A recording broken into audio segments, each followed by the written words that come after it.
If Breece Hall's ADP holds true, he is going to be an absolute smash value. However, spoiler alert, it's likely not going to hold at RB 24, 50th overall. The question is, how high should you be comfortable taking him? And what does his outlook look like for 2022? We're going to get into all that and more right now.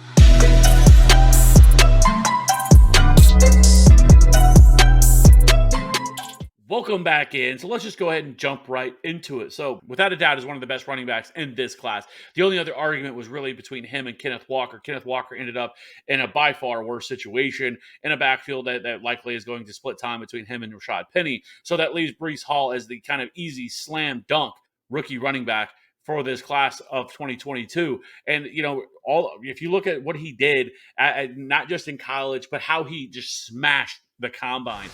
Breece Hall is 5'11", 217 pounds. He had a 94th percentile college dominator with a 5.8 yards per carry.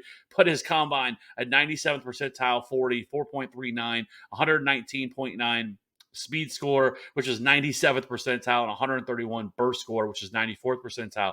He is up there athletically with guys like Saquon Barkley and Jonathan Taylor. Last year, 2021 with Iowa, 1,400 rushing yards, 36 receptions for 302 receiving yards, and 23 total touchdowns.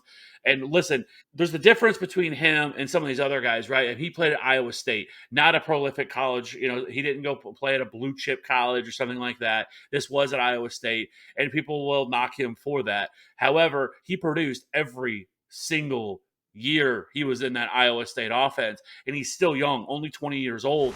And so I think there's a lot to like with Breece Hall. Now, how does he project into the NFL? And, he is playing for the Jets, which people are going to ding him for that because people don't like the Jets. The Jets have been a really bad team for a really long time.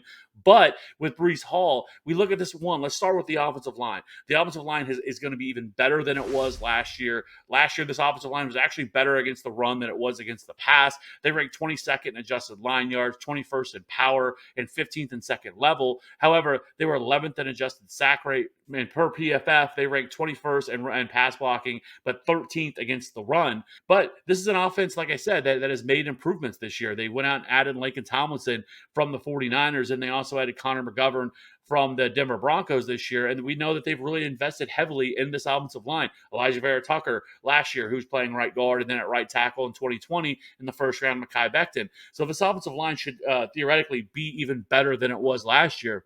And this is an offense that they've done a lot to really improve. They obviously added Corey Davis last year, but then they also drafted Elijah Moore, who looked fantastic for a stretch last year. And then they went out and added Garrett Wilson in the first round this year at wide receiver. There's a lot of weapons surrounding Zach Wilson. And Zach Wilson last year over the second half of the season kind of took a step forward over the final half of the season, where he was a borderline QB or top 12 quarterback, which is crazy to think, even believe that that's what happened, but it's the truth. And he did so with a lot of injuries on that offense last year.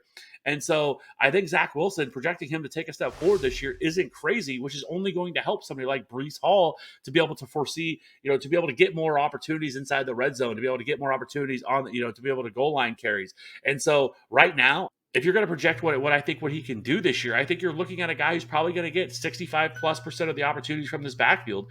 And yes, Michael Carter is there, and Michael Carter will mix in, but I think Michael Carter profiles more as just more of a change of pace back. Like, they saw him all last year, and they felt compelled to go out and spend, a very early trading up to get Breece Hall in the second round. And so something that I've said on a previous show, but I'll say it again. Over the past 10 seasons, we have seen a rookie running back finish inside the top 12 of running backs 9 of the past 10 seasons. We've also seen it top 5 4 of the past 5 seasons. Am I saying that that's where Breece Hall is going to end up? No, because I don't think he quite has that just clear path, that Najee Harris type 80+% opportunity share. But I definitely think being an RB1 is well within the range of his possibilities. He is a good pass-catching running back. He is explosive. He is somebody that is a true home run hitter every time that he touches the ball. And with an improved offensive line opening up holes for him, I just think there's a lot to like here with Breece Hall this year. And so the question becomes, where would I be comfortable taking him? And I think it's pretty simple. Right now, he's going 50th overall, RB24. I have him currently ranked as RB15.